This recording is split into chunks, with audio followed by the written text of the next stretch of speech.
We divide ourselves by borders, race, class, beliefs. But strip all that away, and we're the same: flesh, breath, and mind. The Stoics saw it long ago. Before passports, before nations, they asked, why should I only care about my tribe? What if we all belong to one? Stoic cosmopolitanism is the belief that we are all citizens of the world, united not by land or flag, but by reason.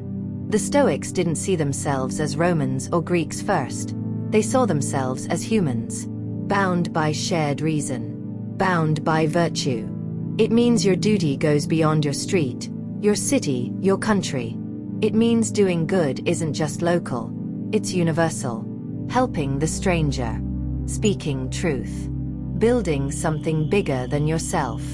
In a world obsessed with labels, Stoic cosmopolitanism asks, can you rise above them? Can you serve the world, not just your corner of it?